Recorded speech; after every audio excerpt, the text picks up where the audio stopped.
नमस्कार, विंसेस जिम के इस यूट्यूब चैनल पे मैं लोमश सिंह देवड़ा आप सभी का स्वागत करता हूँ। आज हमारे साथ हमारे जिम के मेंबर राजेश जी हैं। नमस्कार दोस्तों। मैं अपने आप को इंट्रोड्यूस करना चाहूँगा। सबसे पहले मेरा नाम राजेश है और मैंने 1 जनवरी को ये जिम ज्वाइन किया था और मैंने बहुत सारे जिम ज्वाइन किए थे। मैं पार्क में घूमने आता था, जो सामने कर्दनी वाला पार्क है उसमें घूमने आता था। मैं इस जिम को देखता था, लाइट जली हुई देखता था। ओके। मैं ज्वाइन करने की सोच रहा था बहुत बार, लेकिन ठीक है। 1 जनवरी को ऐसा संयोग बना कि यदि मैं बताना चाहूँ बता देता हूँ। हमारी कंपनी, एक मैं प्राइवेट कंपनी में काम करता हूँ एज ए डिपार्टमेंट मैनेजर। वहाँ पे हर साल एक मेडिकल चेकअप होता है हर एम्प्लॉय का।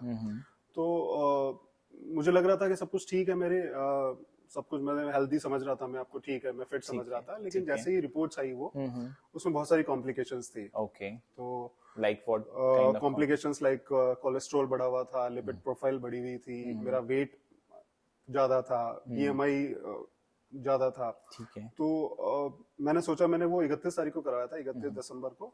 तो मैंने सोचा कि उसको सही करना चाहिए। तो उसके लिए मैंने विंसे जिम को ज्वाइन किया था। ओके, तो आपने न्यू ईयर रेजोल्यूशन लिया था कि मैं फिट होऊंगा, है ना? डेफिनेटली। ठीक है, तो आप जब यहाँ आए थे क्या हुआ था आपके साथ फर्स्ट डे पे? मैंने इससे पहले बहुत सारे जिम ज्वाइन किए सर, जैसे कि आपको पता है। मैंने कम से कम 3 या 4 जिम ज्वाइन किए थे मैंने। तो नॉर्मली इस जिम में और बाकी जिम में मैं डिफरेंसेस बताना चाहूंगा सभी दोस्तों को। डिफरेंसेस की बात करें, सबसे पहले जो मुझे सबसे अच्छा डिफरेंस लगा, यहाँ पे आप जूते अंदर नहीं ला सकते, आउटसाइड शूज आपको यहाँ पे अलाउड नहीं है। दूसरा, जस्ट टू मेंटेन हाइजीन, वो रखना पड़ता है एक पॉलिसी। बिल्कुल बिल्कुल अच्छा लगा मुझे। जैसे हम कहीं भी पढ़ने जाते हैं, मंदिर में भी जाते हैं, तो जूते बाहर ही रखते हैं। तो एक ये नेगेटिव एनर्जी को भी हटाता है, जहां तक मैंने पढ़ा है इसके बारे में। और दूसरी चीज, मुझे पहली बार किसी जिम की डेस्क पे ये ब्लड पे एक बहुत शानदार चीज थी ये मेरे लिए, एक अलग एक्सपीरियंस था। तीसरी चीज की बात करूं, पहली बार मैंने यहाँ पे एक्सरसाइज कार्ड देखा। चौथी चीज ये थे कि मैंने यहाँ पे एक अटेंडेंस रजिस्टर देखा। कोई किसी को, मतलब कौन आ रहा है जा रहा है, नॉर्मली जिम्स में ये मिसिंग होता है। ये अटेंडेंस वो ट्रैक करने के लिए कि आपके डेज कितने हैं, कि आप अगर 1 महीना अगर आ रहे हैं तो उस 1 महीने में भी आप 20 दिन दे रहे हैं या 24 दिन दे रहे हैं। आपका हाईएस्ट 23 दिन आया था, एक बार 25 दिन भी आया था। तो वो ट्रैक करने के लिए, ताकि डे वाइज ही, जैसे 90 डेज का ट्रांसफॉर्मेशन है तो उतने दिन में हम पकड़ सकें, इसलिए वो रजिस्टर रखा गया। बिल्कुल। और एक डिफरेंस मुझे और यहाँ लगा, जैसे नॉर्मल जिम्स में बहुत ही लाउड म्यूजिक, बहुत ही वल्गर म्यूजिक, जो शायद आप अपनी माँ बहन के सामने नहीं सुन सकते, वैसा म्यूजिक चलता रहता है। यहाँ पे बिल्कुल डिसेंट, या तो कई बार तो म्यूजिक नहीं होता है। सर एक बहुत अच्छी चीज समझाते हैं हमें, mind connection, mind muscle connection, जो कि शायद एक सही चीज है। मैं म्यूजिक, मेरा मानना है, एक तरह से डिस्ट्रैक्शन है। कई बार जिम में बहुत लाउड म्यूजिक लोग बजाते हैं, दूसरा क्लाइंट को वो म्यूजिक पसंद नहीं होते, तो वो अपना हेडफोन लगा के आते हैं अपनी पसंद का म्यूजिक सुनने।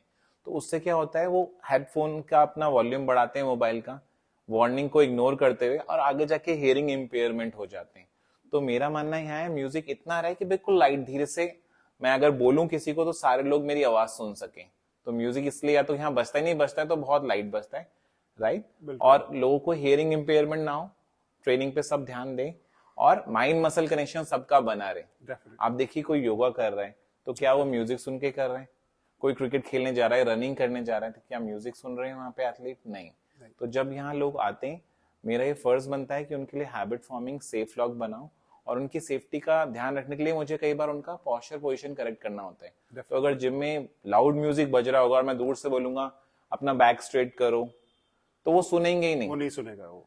तो उस टाइम उनके पास जाके उन्हें इंटरप्ट करना पड़ता है, फिर सिखाना पड़ता है। तो इससे बेटर मैंने क्या रखा कि म्यूजिक ज्यादा चलाऊंगा ही नहीं, लाउड नॉइस पे म्यूजिक होगा ही नहीं, तो लोगों को परेशानी आएगी नहीं। इसमें मैं एक चीज ऐड करना चाहूंगा। मुझे भी लगता था कि जैसे रनिंग कर रहे हैं तो ईयरफोन्स लगे हो, कोई मोटिवेशनल सॉन्ग उस पर चल रहा हो, मैं करता था ऐसा।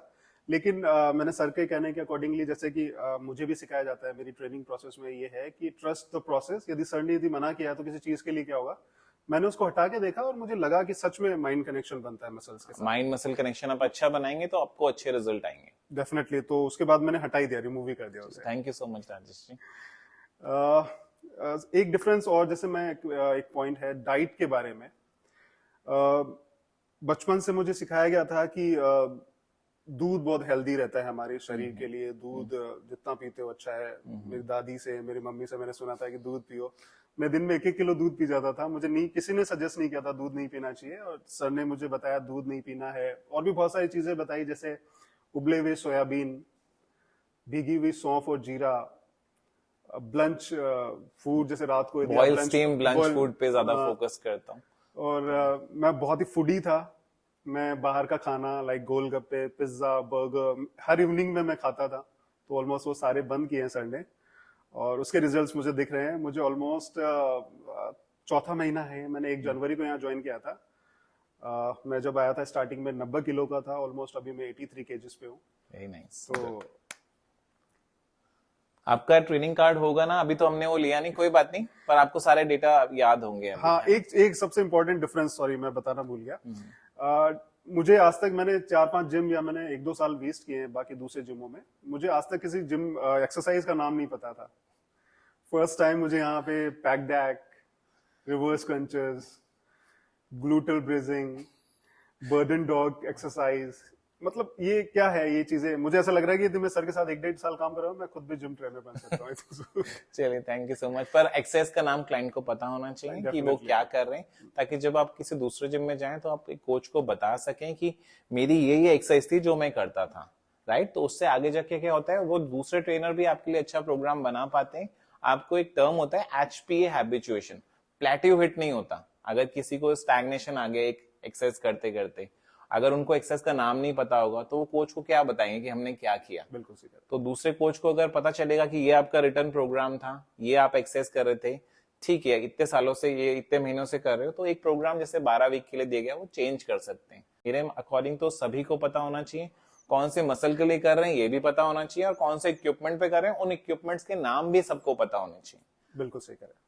आगे और कुछ बताना चाहेंगे आप? एक चीज मैं और ऐड करना चाहूंगा, जैसे कि अभी तक मेरा मतलब माइंड का फितूर ही था कि ज्यादा वेट उठाएंगे तो ज्यादा एक्सरसाइज बनेगी या ज्यादा मसल्स बनेगी। पुराने जिम का एक्सपीरियंस करूं तो मैं ऑलमोस्ट 1-1.5 घंटा वहां पे वर्कआउट करता था। मेरे जो ये टी शर्ट है, सेम टी शर्ट ही हुआ करती थी वहां पे भी, ऑलमोस्ट यहाँ तक भीग जाती थी। अभी जब मैं वर्कआउट करता हूँ, मेरा मतलब पसीना तो नॉर्मल आता ही, ना के बराबर ही रहता है, फिर भी मुझे बहुत ही माइंड ब्लोइंग रिजल्ट्स मिल रहे हैं वहां पे। मतलब मैं साइकिलिंग कर रहा हूँ तो दे आर नॉट सेइंग कि हाँ आपको 5 मिनट ही करनी है, कितने आरपीएम पे करनी है, वो कर रहे तो कर रहे हैं। एक तरीका होता था कि ये लाइन कर लो, यहाँ से लेके वो पूरी लाइन कर लो, ऐसा दूसरे जिमों में होता था। यहाँ पे फिक्स्ड है मेरी पिछले 4 महीने से सेम एक्सरसाइजेस है, शायद मुश्किल से ज्यादा रिपीटेशन चेंज होंगे सर। और एक टेम्पो चेंज किया था कि आप लिफ्ट कर रहे हैं, वो 1-2 के काउंट पे लिफ्ट कर रहे हैं, 1-2 का होल्ड लगा रहे हैं, 1-2-3 पे आप लोअर डाउन कर रहे हैं, बस वो टेम्पो ही। बाकी एक्सरसाइज सेम रखें, क्योंकि आपको जब मैं हर वीक वेट ले रहा था तो आप अपना फैट लॉस कर रहे थे। जब आपके मेजरमेंट हो रहे थे तो आपको सेंटीमीटर लॉस हर जगह से आ रहा था, और एक प्रोग्राम आपका 12 वीक तक जा सकता है। तो ऑलमोस्ट 3 महीने हो गए ना, तो इसलिए अभी तक कोई आपका प्रोग्राम चेंज नहीं किया गया, बस उसमें थोड़े से मॉडिफिकेशन किए। वेट अगेन में ज्यादा उठाने के फेवर में नहीं रहता, क्योंकि कई बार वियर टियर इतने हैवी होते हैं कि आपको 48 to 96 आवर्स तक का रेस्ट चाहिए, और उतना आप रेस्ट लेंगे नहीं प्रोग्राम को फॉलो करने के, दूसरे दिन फिर आ जाएंगे। और क्योंकि आप एक प्रोफेशनल हैं, आपको अपने प्रोफेशन पे ध्यान देना है, आपको अपनी फैमिली पे ध्यान देना है। अगर जिम में आप 2-2, 3-3 घंटे स्पेंड करेंगे, या जिम में हैवी लिफ्टिंग करके आधे घंटे में घर जाएंगे, डोम्स क्रिएट हो जाएंगे, हाथ पांव में दर्द रहेगा, रिकवरी होगी नहीं, आप चिड़चिड़ा फील करेंगे, थके हुए फील करेंगे। तो ये मैं अपने किसी भी क्लाइंट के लिए नहीं चाहता। इसलिए आपका जो प्रोग्राम है वो टाइम आने पे ही चेंज किया जाता है, और उसको इस तरह से रखा जाता है कि आप अपने दूसरे काम कर सकें और आपको कोई इंजरी ना हो, है ना? बिल्कुल सही कह रहे हैं।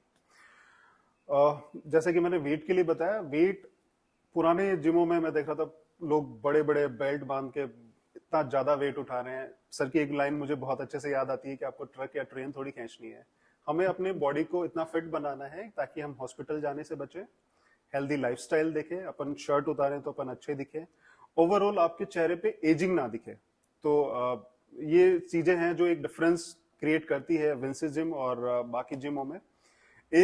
एक मेजर डिफरेंस मैं बताना भूल गया, सॉरी सर। किसी भी जिम में आप जाते हैं तो सेल्फ पे सबसे बड़े बड़े काले काले बड़े डब्बे दिखते हैं, मुझे नाम नहीं पता सर, जो प्रोटीन पाउडर शायद उनको वे प्रोटीन पाउडर कहते हैं। केराटिन। स्टार्टिंग में जब आपने ज्वाइन कर लिया तो रिकमेंड करना स्टार्ट कर देते हैं लोग कि ये खाइए, लेकिन मैंने कोई मेरे रिलेटिव भी है जिनके साइड इफेक्ट्स हुए थे, तो उनको देख के मैंने देखा कि स्टेरॉइड्स और ये पाउडर कभी नहीं लेने चाहिए, तो मैं बच गया। लकीली, और मैं सर के साथ हूँ तो अब तो बिल्कुल भी ऐसा नहीं है। क्रिएटिन डबल BCA कौन सा BCAA, ग्लूटामिन, क्रिएटिन, वे तो प्रोटीन। ये हार्मफुल होते हैं अपने शरीर के लिए। इसके बहुत सारे साइड इफेक्ट्स हैं।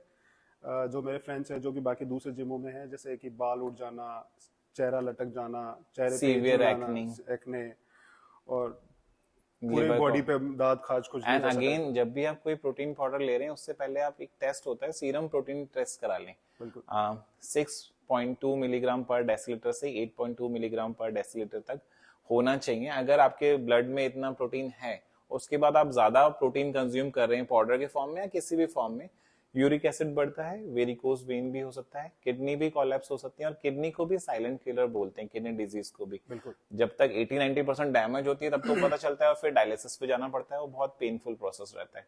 तो इसलिए यहाँ पे हम बॉडी बिल्डिंग ना करके बॉडी स्कल्पचरिंग टर्म देते हैं। लोग जो यहाँ आ रहे हैं वो फिट होने के लिए आ रहे हैं, उनका बीपी ठीक रहे, राइट, उनका मसल मास अच्छा हो, उनकी बॉडी फ्लेक्सिबल हो, वो डांस भी कर पाए, एजिलिटी अच्छी हो, राइट, और अपनी शर्ट इन करके ऑफिस में जा सकें और अच्छे से सारा काम कर सकें।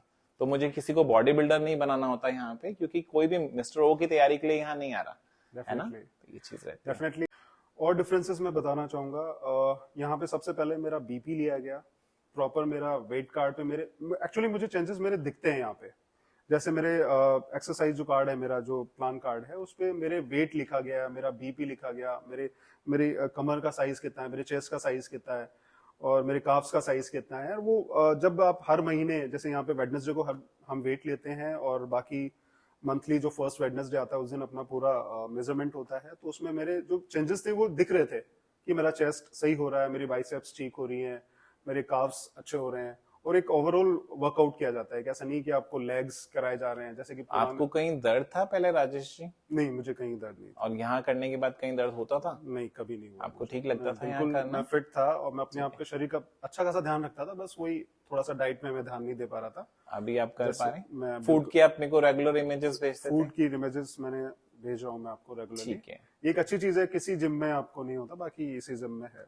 लास्ट में मैं एक चीज कहना चाहूंगा, जैसे जो भी दोस्त है इस वीडियो को देख रहे हैं, नॉर्मली हम जैसे जिम जाने की तैयारी करते हैं या जिम जाने की सोचते हैं, तो आपको जिम आना चाहिए, एक फिट बॉडी, फिट माइंड और फिट सर के लिए। दूसरा चीज, आप गूगल पे जिम नियर मी की जगह शायद मुझे सर्च करना चाहिए, gym Vinci gym near me, तो यू शुड गेट द ये जिम सिर्फ राजस्थान में ही है ना, जयपुर के अंदर, तो सॉरी इसको कट कर देंगे। आपको मेरे हिसाब से जिम नियर मी की जगह सर्च करना है विंसी जिम। चलिए, तो थैंक यू सो मच। या फिर आप सर्च करिए कि जो भी जिम आपके आसपास है उनमें जो सर्टिफाइड ट्रेनर हैं, जो आपको प्रोडक्ट इंडोर्स नहीं कर रहे, पीटी इंडोर्स नहीं कर रहे, आप उनके पास कोचिंग या ट्रेनिंग ले सकते हैं, बजाय इसके कि आप उन ट्रेनर्स के पास जाएं जो आपको फर्स्ट डे से पर्सनल ट्रेनिंग इंडोर्स करें, या फर्स्ट डे से आपको बोलें कि आपको प्रोटीन पाउडर ले रहे हैं, बिना ये देखे कि सीरम प्रोटीन टेस्ट तो करवाया ही नहीं, है ना। तो आजकल छोटे छोटे बच्चे ये कर रहे हैं कि वो जिम जाना शुरू करते हैं, उससे पहले वो पेरेंट्स से पूछते हैं कि हमें कोई प्रोटीन पाउडर दिलाओगे, हमें केराटिन दिलाओगे, हमें BCAA दिलाओगे, राइट। और उसके बाद इंडिया में बहुत सारे ब्रांड्स हैं इन चीजों के, लेकिन कई बार क्या होता है कि आप अगर देखें 95 का न्यूज़पेपर, तो सारे प्रोटीन सप्लीमेंट्स फेल हो गए थे, प्रोटीन एक्स पास हुआ था। मैगी के अंदर भी आपने देखा कि लेड पकड़ में आ गया था, 50 इयर्स के बाद सारे बंद हुए, वापस दोबारा आए, है ना। तो बताना चाह रहा हूँ कि आप अपना सीरम प्रोटीन टेस्ट कराएं, प्रोटीन ब्लड में एडिक्वेट है, दाल चावल भी कंप्लीट प्रोटीन होता है, आप लेके अपना अच्छा फिजिक बना सकते हैं। आपको कौन सा मिस्टर ओलंपिया की तैयारी करनी है, या आपको कौन सा बॉडी बिल्डिंग शो में जाना है, आपको एक नॉर्मल बॉडी चाहिए, वो आपकी बन जाती है जितना आपका जेनेटिकली पोटेंशियल होता है ना। तो बिल्कुल इसीलिए आप पाउडर पिल से बचें, अपने डाइट पे ध्यान दें। आपका जो भी कोच हैं या जो न्यूट्रिशनिस्ट हैं वो आपको एक अच्छा डाइट लॉग बना के देंगे, आप उसे फॉलो करिए। प्रोडक्ट बेचने वाले ट्रेनर से थोड़ा सा सावधान रहिए बस। बिल्कुल सही कह रहे हैं, मैं 100% एग्री हूँ, और ये मैंने एक्सपीरियंस किया है यहाँ पे आके। तो आप सबसे मिलते हैं अगली बार। आपको अगर ये वीडियो अच्छा लगता है तो प्लीज इसे लाइक करिएगा, चैनल को सब्सक्राइब करिए अगर आप इस चैनल पे नए हैं। आप जो लोग हमें प्यार और सहयोग दे रहे हैं उसके लिए हम सब आपका बहुत बहुत आभारी हैं। और ये वीडियो उन लोगों को शेयर करिए कि जो लोग अभी जिम जाना चाह रहे हैं या उनको पता चले कि जिम में क्या रहता है ना। थैंक यू सो मच, धन्यवाद। Thank you.